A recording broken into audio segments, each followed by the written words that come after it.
في ستات ممكن تضيع عمرها كله علشان لحظة متعة، ما بتفكرش وما بتحسبش، وبيبقى كل هدفها إن هي تعيش مبسوطة وسعيدة وتفكر في نفسها وبس. أنا سوريا، والنهاردة جاي أحكي حكايتي اللي ندمت عليها بس بعد فوات الأوان.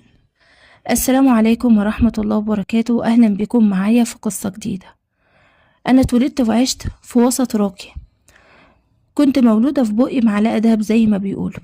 الفلوس ملهاش حساب، والعيلة كلها مبسوطين وعندهم فلوس. كان في واحد صاحب بابا اسمه مصطفى، كان بيشتغل وكان بسم الله ما شاء الله عليه، هو كمان من صغره خلص دراسته اشتغل في شغل أبوه بس أسس لنفسه كيان لوحده. مصطفى جه وتقدم لي على أساس إن أنا بنت ناس من نفس الطبقة، ناس محترمة، هو عارف أهلي كويس وأنا كمان عارفة أهله كويس. وافقنا واتجوزنا وعشنا كويسين. الحياة عادية جدا، روتينية جدا، مفيش فيها تفاصيل كتير. يعني ما زادش عليا حاجة غير ان انا سبت بيت بابا ورحت عشت في بيت جوزي. مصطفى كان مشغول ومهووس بالشغل، ودي طبيعة اي انسان ناجح في شغله، اكيد بيقضي وقت طويل جدا في الشغل ده، والا هيبني الكيان ده ويبقى موجود وله اسم في السوق ازاي؟ مع الوقت مصطفى كان شغله بيكبر، والحاجات دي كانت بتخليه يبقى ساهي في الشغل اكتر واكتر. ما خلفتش غير ولد واحد اسمه آدم، وغير كده ما حصلش نصيب. وانا ما دورتش كتير في موضوع الخلفة ده، لان اصلا يعني مصطفى على طول سايبني لوحدي. اخلف اعمل ايه بقى؟ كنت مضيعة وقتي في النادي وفي الخروجات، كنت برنسيسة من يومي.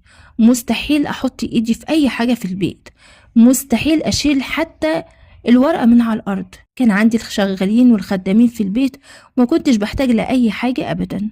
كنت معظم الوقت عصبية بسبب بعد مصطفى عني. ومع الوقت ومع الكبر بدأت أحس إن أنا حياتي كلها عدت وأنا منبسطتش وما بقتش سعيدة ولا اتدلعت ولا أي حاجة خالص.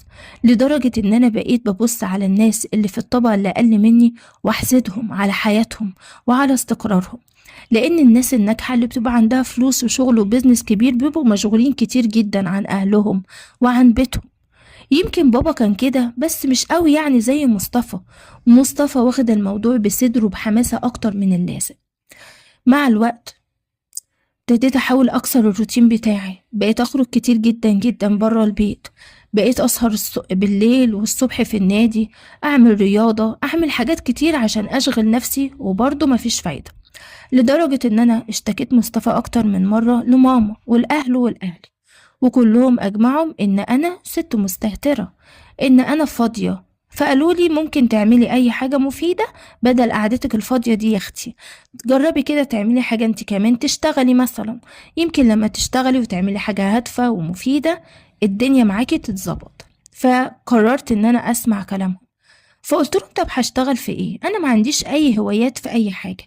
قال لي تجارة في أي شيء، مثلا اعملي بوتيك، جيبي محل وحطي فيه اكسسوارات حريمي، جيبي حاجات ديزاينات مثلا من حتت مختلفة وتنفذيها في ورشة وخلي ليكي محل. قعد يقول لي على كمية أفكار يا جماعة، عايزة بس واحدة تكون دماغها في الشغل. لكن أنا ما عرفتش أنفذ أي حاجة. في آخر ما زهق مني قال لي بصي أنا هعمل لك أنا بوتيك، ده أسهل حاجة وحاجة سهلة جدا، أسس لي كل شيء، وكمان جاب لي موظفين وقعدني في المكان. وانا ما قدرتش اتابع المكان، ما قدرتش اهتم بالشغل، لان دي حاجه مش خارجه من جوايا. بقيت اروح اقعد شويه ساعه ولا حاجه وازهق، وشويه وامشي واروح رايحه النادي تاني. يتصل عليا مصطفى: سوريا انت سبتي المحل ومشيتي ليه؟ اقوله انت عرفت ازاي؟ قال لي الله، ما الناس بتكلمني يا بنتي، انت مش المفروض ان انت مسؤوله؟ هو انت مش كنتي زهقانه؟ انا عامل لك حاجه تضيع لك وقتك اهي، هتشوفي ناس كتير وهتتسلي وهتتعرفي على ناس جداد، وهيبقى عندك مواقف كل يوم بتعيشيها مختلفه، لان الشغل ما بيبقاش فيه الروتين اللي بيبقى موجود في البيت. قلت له مصطفى انا مش قادره على كده، وبصراحه مش عاجبني النظام ده، انا عايزه اغير حياتي بس مش ان انا اشتغل، انا مش هاوي الشغل. قال لي طب ما قلتيش ليه من الاول يا سوريا؟ بدل اللي انا عملته ده كله على الفاضي هتخلينا نخسر ليه؟ قلت له هو انت اهم حاجه عندك الفلوس؟ قال لي لا، بس يعني انا خدت من وقتي وعملت الشغل ده واسسته لك على اساس ده. قلت له وانا مش عايزه حاجه. ساعتها كبر دماغي منه خالص، وراح جايب حد مسكه فعلا البوتيك ده وخلاه يفضل شغال زي ما هو عايز. وقال لي خلاص براحتك، شوفي انت ايه اللي يريحك وعايزاني اعمله انا هعمله لك. ما لقيتش حاجة انا محتاجاها اصلا. الفراغ اللي كان جوايا ما كنتش عارفة ايه اللي يقدر يملاه. لحد ما جه فتحي. فتحي كان شاب اسمراني طول بعرض كده، وكان اصغر مني يجي ب10 سنين، وكان جاي يشتغل سواق. في الوقت ده هو اللي كان ماسك اللي هي العربية بتاعة البيت، يعني معظم خروجاتنا كان هو اللي بيبقى معانا، وما كانش السواق بتاع مصطفى. طبعا انا كان عندي قبل كده سواقين كتير، بس كلهم كانوا ناس كبار في السن، يعني معرفش. لكن فتحي ده من اول يوم جه مسك الشغل فيه، وانا بقيت حاسه من ناحيته براحه. بقيت اقعد اتكلم معاه بالساعات لما يوديني مشوار لو يوصلني في اي حته، اقعد ادردش معاه ومبقاش عايزه انزل من العربيه.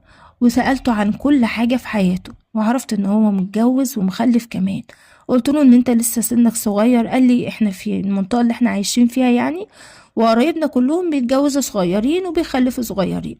قلت له طيب وبتعمل ايه بقى مع ولادك والمصاريف؟ قال لي اهو يا ست هانم بنشتغل والحمد لله، وزي ما بشتغل عندك كنت بشتغل عند غيرك، ومن يوم يعني وانا بشتغل وكسيب والحمد لله ومستور. قلت له يعني انت يا فتحي عايش سعيد ومبسوط؟ قال لي الحمد لله احمد ربنا، طبعا سعيد ومبسوط، وعندي واحدة متجوزة وزي الفل وكويسة. فرحت سأله السؤال ده وقلت له طب انت بتعمل ايه مع مراتك؟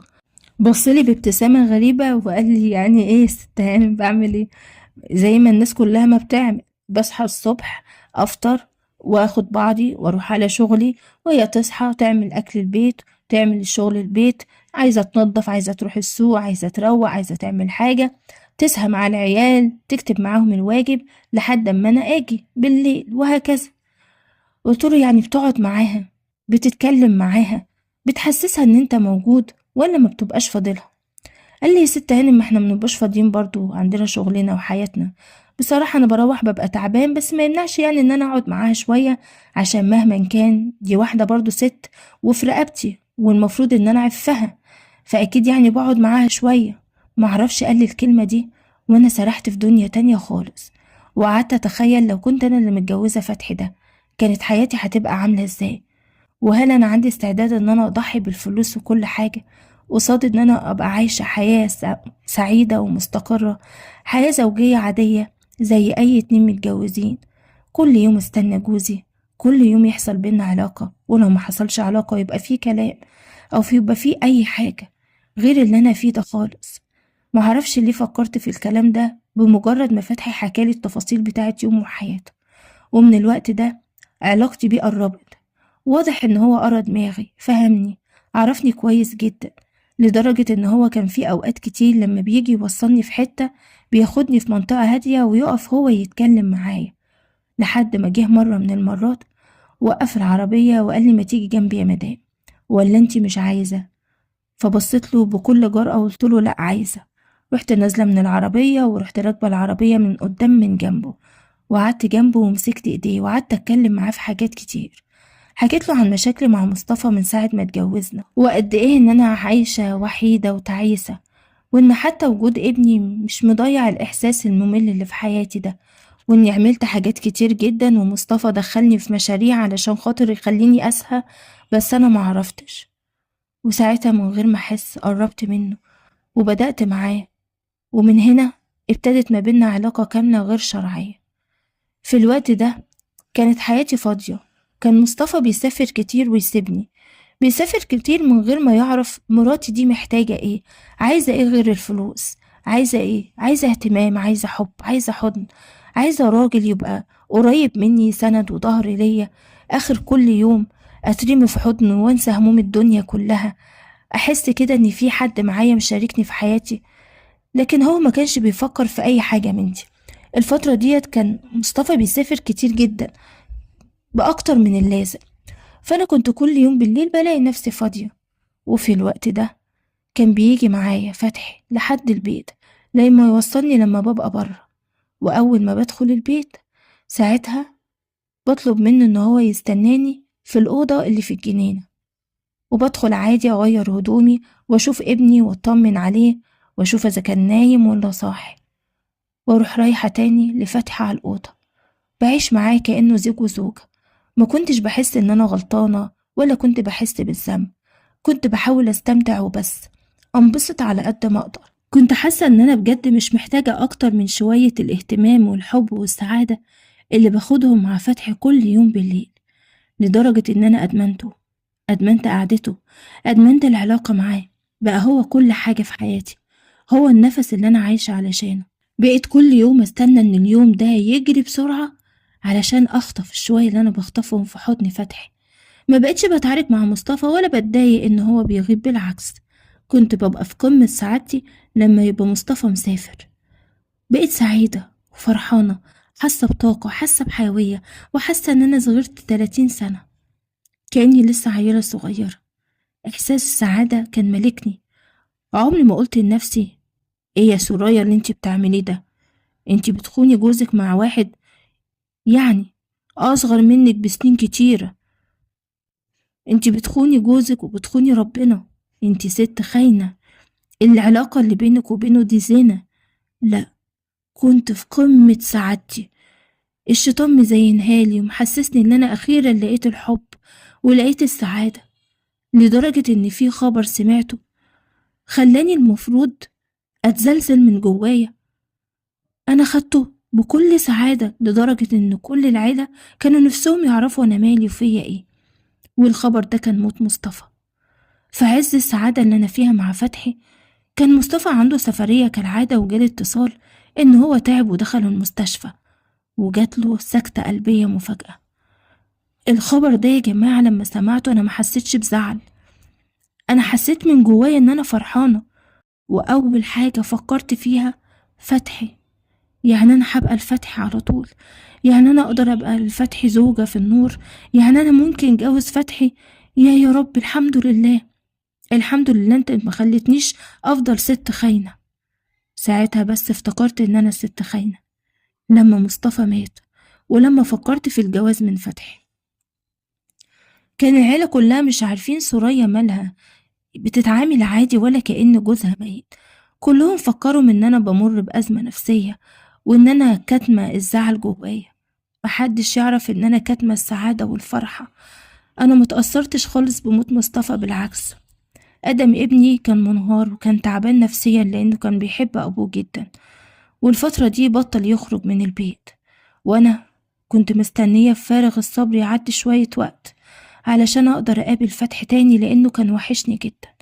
فتحي ما كانش عارف رد فعلي على موت مصطفى هيبقى عامل ازاي، هكمل معاه ولا هسيبه ولا ايه بالظبط. عرف لما كلمته في التليفون بكل لهفة، رد عليا وهو صوته مخنوق وقال لي ازيك يا سوريا، البقية في حياتك. قلت له حياتك انت اللي باقية يا فتحي، انا خلاص هموت واشوفك. قال لي انت بتتكلمي بجد؟ قلت له ايوه، انا مستنية الشوية دول بفارغ الصبر، عزا وناس داخلة وطالعة، الدنيا عندي مش احسن حاجة، ما صدقت الدنيا تهدى وخلاص النهاردة انت لازم تيجي تشوفني، انا خلاص انت وحشتني. كان صوته مش مصدق او يمكن مذهول. قال لي لو انت عندك الاستعداد لده فانت كمان وحشاني، ده انا مش عارف انا قضيت الكام يوم دول من بعدك ازاي، انت ما انتش عارفة انت وحشاني ازاي. قلت له النهاردة يا فتحي عايزة اعرف انا وحشتك قد ايه، انا النهاردة قتلتك ومش هسيبك. قال لي وانا كمان. وفعلا في نفس اليوم فتحي جه وقضيت معاه اجمل يوم في كل الايام اللي عشتها معاه. كنت حاسة بسعادة مش طبيعية وكأن في حمل انزاح من على صدري. بس اللي ما كنتش عاملة حسابه ان ادم ابني كان موجود في البيت. ادم لاحظ ان انا مش موجودة في الفيلا وقعد يدور عليا، وانا لما خدت بالي ان هو بيدور عليا طلعت جري بسرعة ورحت له، ودعيت ربنا ان هو ما يشوفش فتحي ولا يحس بيه، والموضوع عدى اليوم ده. بس بعد كده ادم بقى موجود في البيت ومركز معايا قوي، مش عارفة ليه. ولما كنت بقوله يا ابني ما تخرج اسهر بره اعمل اي حاجة، يقول لي انت عايزاني امشي ليه يا ماما؟ اقول له عادي يا حبيبي خليك. يا سلام، هخليك تمشي ليه يعني؟ وكنت بتحجج بتلاكيك كتير جدا علشان احاول اطلع اوضتي بدري، وببقى مش عايزة ادم حتى يخبط عليا ولا يسألني على اي حاجة. لحد ما في مرة حصل اللي حصل ووقع المحظور وادم شافني وانا مع فتحي. بس انا ساعتها ما اتهزتش وما خفتش، لما ده حصل ادهم اتخض جدا، والولا وشه جاب الوان، ولقيته بيقول لي: ايه ده يا ماما؟ انتي وفتحي؟ ازاي يا ماما؟ ده السواق بتاعك يا سوريا هانم. ازاي يا ماما؟ ده راجل متجوز انتي ازاي بتعملي كده؟ ده انا بابا لسه قلت له وابوك عايش. انا بحب فتحي وابوك لسه عايش، وهتجوزه وهبقى مراته في النور، وانت مش هتتكلم في حاجه. قال لي: ازاي مش هتكلم يا ام؟ انت اكيد اتجننتي. لطشته حته قلم وقلت له: احترم نفسك، انت بتكلم امك. وراح وقال للعيله كلها، والعيله كلها وقفت لي. قلت له: محدش ليه عندي حاجه، انا اتجوزت زمان مصطفى الراجل الغني اللي من نفس العيله بتاعتي، اللي ما كانش متجوز غيري، وعشت عمري كله تعيسه، وانا دلوقتي بس لقيت السعاده. انتوا زعلانين ليه؟ ربنا ما رضاليش ان انا ابقى خاينه، ربنا رايد لي ان انا اتجوزه في النور. انا هتجوز فتحي. وطبعا ادم ابني بعد محاولاته كلها البائسه واللي ما جابتش اي نتيجه معايا، على اصراري وحرصي ان انا اكمل حياتي مع فتحي، اكمل العلاقه دي واوصلها لعلاقه جواز، سكت وبطل ان هو يتكلم معايا في اي حاجه خالص. كنت بشوف في عينيه الحزن واكبر دماغي. كنت بحس ان انا بالنسبه له ست ساقطه، وان انا نزلت من نظره، وبرضه ما كنتش بزعل. كنت بقول لنفسي: اجمدي يا سوريا. كنت ببص لنفسي في المرايه واقول: الجمال ده كله محتاج حد يقدره. اكيد اللي هيقدر الجمال ده راجل، والراجل ده هو فتحي. مش هروح ادور على راجل تاني اعيش معاه وانا بحب فتحي الحب ده كله. لان ادم كان بيقول لي: اتجوزي يا ماما اي حد، بس اي حد يكون مناسب ليك. لو انت شايفه نفسك مش هتقدري تعيشي من غير راجل، انا ما عنديش مشكله، ده حلال ربنا، بس اتجوزي حد مناسب. وانا اصريت على فتحي لان ببساطه بحبه، بعشقه، تعودت عليه ومش عايزه راجل تاني غيره. قدر يبسطني ويحسسني بالسعاده اللي فضلت مستنياها العمر ده كله. وحصل واتجوزنا، ومراته كانت عارفه. ما اهتمتش باي تفاصيل بينه وبين مراته، ما اهتمتش باي حاجه، لدرجه ان انا كنت بقول له: خد اديلها فلوس وقول لها ان احنا هنتجوز، وعرفها لو عارف عادي. ما اعرفش قال لها ايه وايه اللي حصل بالظبط، بس كل اللي اعرفه ان هي كانت عارفه. لان بعد ما اتجوزنا بوقت بسيط ابتدى ان هو يجيبها الفيلا عندي. والحقيقه ان انا كنت برضه باي حاجه تريح فتحي. اي حاجه كان بيطلبها مني كنت ببقى عايزه انفذها له. ما اعرفش ده مرض، ما كنتش عايزاه يبعد عني، علشان كده كنت بعمل اي حاجه هو عايزها، ولا كنت حاسة إن أنا أقل منه، لأن هو أحلى وأصغر وأصبى. حتى مراته كانت صغيرة في السن وكانت حلوة، حتى ولاده بقيت بغرقهم بالفلوس والهدايا. كنت بشتري السعادة، بشتري الجواز وبشتري العلاقة بيني وبينه، بس كنت في نفس الوقت سعيدة لأن أنا معايا فلوس، والفلوس ما كانش ليها قيمة من غير راجل حنين يحتويني. كل ده وآدم ابني كان موجود معانا. مسكت فتحي كل حاجة. البوتيك البوتيك اللي أنا ما كنتش عايزة أشتغل فيه، مرات فتحي وقفت فيه. كنت فرحانة وسعيدة وهم بياخدوا كل حاجة مني. كنت حاسة إن أنا كده مرضية عشان برضيهم، وكنت بخليهم يتعلقوا بيا وبعيشتي وبحياتي أكتر، علشان أضمن إن هم ما يسيبونيش أبدا. بس فتحي كان بيعامل آدم وحش قوي، وأنا للأسف كنت شايفة ده، إن هو جوز أمه وبيربيه زي أبوه. كان بيقولي: انتي بتدي لابنك فلوس كتير، ايه الفلوس الكتير دي تبوظه؟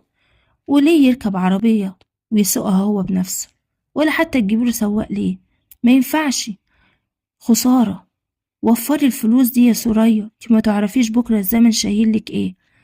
واي حاجة كان بيعملها كنت برضى بيها، لدرجة ان في يوم سمعت ادم بيتعارك مع فتحي عركة كبيرة قوي. وساعتها قال له: على فكرة دي فلوس ابويا، وانا هيجي عليا السن اللي هاخدها كلها، حقي محفوظ. ساعتها فتحي اتعارك معاه وقال له: انا اللي ماسك كل حاجة هنا، وامك بتعمل كل حاجة انا بقول لها عليها، وانا مش هديك اي حاجة. ساعتها قويت فتحي ووقفت في صفه، وقلت لآدم نفس الكلام. قلت له: خلاص، انت عرشت بالفلوس بتاعت ابوك والصرف عليك، وهتتعلم وهتدرس، ملكش عندي اي حاجة تاني. واللي فتحي بيقوله لك تسمعه، ده خايف عليك. قال لي: خايف عليا؟ خايف عليا بتاع ايه يعني؟ قلتله زي أبوك. قال لي اوعي تقولي الكلمة دي تاني، فتحي ده جوزك انتي، لكن اوعي تشبهيه بأبويا. أبويا اللي كان صاينك يا ست سوريا، أبويا اللي كان مخليكي يا هانم يا برنسيسة. نسيتي؟ نسيتي إن انتك ما كنتش بتشيلي حاجة من الأرض؟ ماما، انتي مشيتي كل الشغالات علشان خاطر خايفة على جوزك. انتي واخدة بالك؟ انتي عندك نقص، انتي عارفة ان انتي مش قده، وعارفة ان هو أصغر منك، وبتغير عليه غيرة عامية. سبحان الله مع انه متجوز. كلام آدم ساعتها جه على الجرح، خلاني انهارت وزعقت له وشتمته وضربته كمان، بس غصب عني، لأن فعلا أنا كنت بعمل كده. كل ما كانت بتيجي واحدة تشتغل معانا ولاقي فتحي بيبصلها بصة واحدة بس، كنت بحس إن أنا في نار بتاكل في قلبي. كنت بمشيها على طول، لدرجة إن أنا طلبت منه إن هو يخلي مراته تيجي تسكن معانا، بس ما خليش شغالة عندنا في البيت. ما كنتش عايزاه يسيبني ولا يبعد عني ولا يبص لواحدة تانية غيرنا. كنت بقول دي مراته من الأول وأنا ما عنديش مشكلة، المهم ما يسيبنيش. والحقيقة إن أنا كنت بخليه يقضي معايا أنا الوقت الأكتر والأكبر، لكن مضمنش أي واحدة من اللي بيجوا يشتغلوا دي تلف عليه ولا تعمل إيه. فكنت فعلا بمشيهم، لدرجة إن أنا اللي بقيت بعمل شغل البيت كله. كنت بخدم فتحي وبخدم مراته اللي كانت بتشتغل، وبخدم كمان بناته وأنا فرحانة وسعيدة. إلا ابني، إلا آدم، ما كنتش بحب أعمل له أي حاجة. كنت بشوفه صورة من مصطفى. طول ما كان آدم قدامي بيكره فتحي كنت بتغاظ وبتضايق منه، وبقول ابني مش عايزني أبقى سعيدة، ابني مش عايزني أبقى مبسوطة، هو بيحقد عليا كده ليه؟ عمري ما فكرت في نتيجة اللي بيحصل ده، وعمري ما فكرت فتحي ممكن يعمل معايا بعد كده ايه. كنت عايزة بس اللي أنا عايزاه، بحقق اللي أنا عايزاه وخلاص. وأهم حاجة بالنسبة لي شوية الوقت اللي بقضيهم مع فتحي بالليل.